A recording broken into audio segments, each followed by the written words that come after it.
ఏపీలో ప్రత్యామ్నాయ రాజకీయ వ్యవస్థ ఉండాలనే లక్ష్యంతో సిపిఐ, సిపిఎం, జనసేన పార్టీలు వచ్చే ఎన్నికల్లో కలిసి పోటీ చేస్తున్నాయన్నారు సిపిఐ రాష్ట్ర కార్యదర్శి రామకృష్ణ.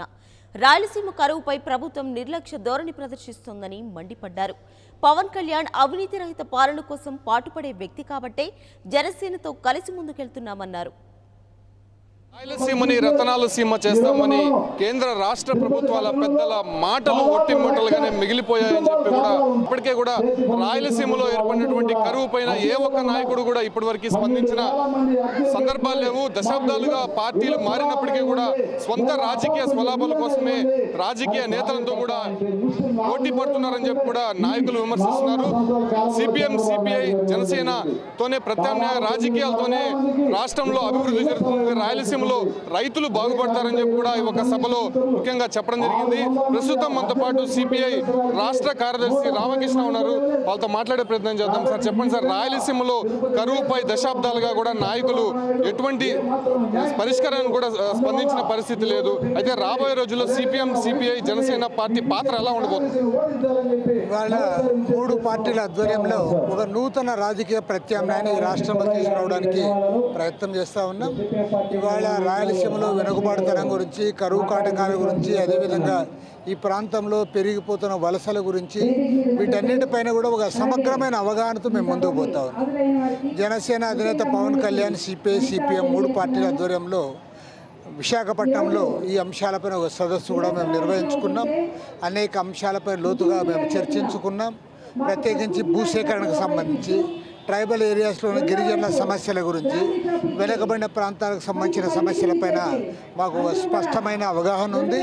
ఖచ్చితంగా రాబోయే రోజుల్లో ఈ అంశాలపైన ప్రజల ముందుకు పోతాం, ప్రజల్ని సమీకరిస్తాం. ప్రభుత్వానికి వస్తే మాత్రం ఖచ్చితంగా ఈ సమస్యల పరిష్కారం కోసం మా వంతుగా కృషి చేస్తామని చెప్పి కూడా హామీ ఇస్తాం. సార్, ఇదే వేదిక 2014 ఎన్నికల సమయంలో నరేంద్ర మోడీ కానీ, చంద్రబాబు కానీ రాయలసీమని రతనాల సీమ చేస్తామని చెప్పి కూడా అనేక వాగ్దానాలు ఇచ్చి కూడా అవేవి కూడా నెరవేర్చిన సందర్భాలు ఉన్నాయి. అయితే రానున్న ఎన్నికల్లో కొత్త ఎన్నికల స్టంట్గా కొత్త పథకాలతో ముందుకు వస్తున్నారు. సో దాన్ని ఎలా ఎదుర్కోబోతున్నారు?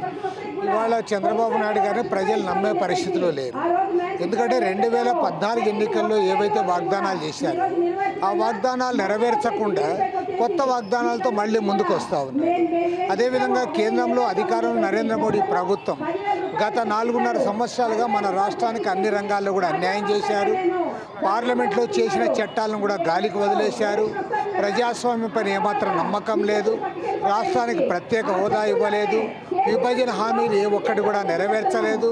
చివరగా మన విశాఖ రైల్వే జోన్ ప్రకటించినప్పటికీ వాల్తేరు డివిజన్ను రద్దు చేయడం జరిగింది. ఆ రకంగా కూడా చివరిలో కూడా రాష్ట్రానికి అన్యాయం చేశారు. కాబట్టి ఏమంటే ఇవాళ నరేంద్ర మోడీ పట్ల, చంద్రబాబు నాయుడు పట్ల ప్రజలు సానుకూలంగా లేరు. అదే సందర్భంలో జగన్మోహన్ రెడ్డి ఏదైతే అవినీతిని, లంచగొండితనాన్ని అరికడతానని చెప్తా ఉన్నాడో దానిపైన ప్రజలకు విశ్వాసం కలగడం లేదు.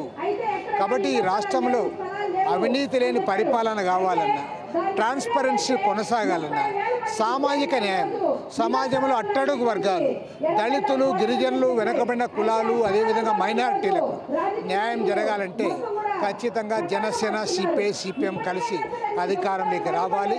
అప్పుడు మాత్రమే ఈ రాష్ట్రంలో అట్టడుగు వర్గాల ప్రజలకు న్యాయం జరగడానికి అవకాశం ఉంది. కోటీశ్వర్ల చెర నుండి ఈ రాజకీయాలు విముక్తి చేయడానికి కూడా అవకాశం ఉంటుంది. ఆ రకంగా మేమందరూ కలిసి ముందుకు పోతామని చెప్పి మనం వారసత్వ రాజకీయాలకు స్వస్తి పలికి ప్రజా రాజకీయాలకి ముందుకెళ్తామని చెప్పి కూడా సిపిఐ, సిపిఎం, జనసేన నాయకులు చెప్తున్నారు. నూతన రాజకీయ ప్రత్యామ్నాయ సభ తిరుపతిలో అంగరంగ వైభవంగా జరిగింది. భారీ ఎత్తున ప్రజలు కూడా ఒక సభకి హాజరవ్వడం జరిగింది. అయితే ముఖ్యంగా రాయలసీమలో రైతులు ఎదుర్కొన్నటువంటి సమస్యలు, విద్యార్థులు, చేనేత కార్మికులు ఎదుర్కొన్నటువంటి సమస్యలపైన గలం విప్పనున్నారు. ఇప్పటికే పవన్ కళ్యాణ్ 4 జిల్లాల్లో కూడా ఈ యొక్క ప్రజా సమస్యలపైన, రైతులు పడుతున్నటువంటి సమస్యలపైన అడిగి తెలుసుకున్నారు. అదే నేపథ్యంలో కూడా రానున్న రోజుల్లో 3 పార్టీలు కూడా కలిసి ప్రజా సమస్యలపైన పోరాటం చేసి ప్రజల అభ్యున్నతికి కృషి చేస్తామని చెప్పి కూడా ఇక్కడ నుంచి స్పష్టం చేస్తున్న పరిస్థితి. వీడియో జర్నలిస్ట్ మనీతో Umashankar, 99 News. For more updates, please subscribe 99 TV Telugu.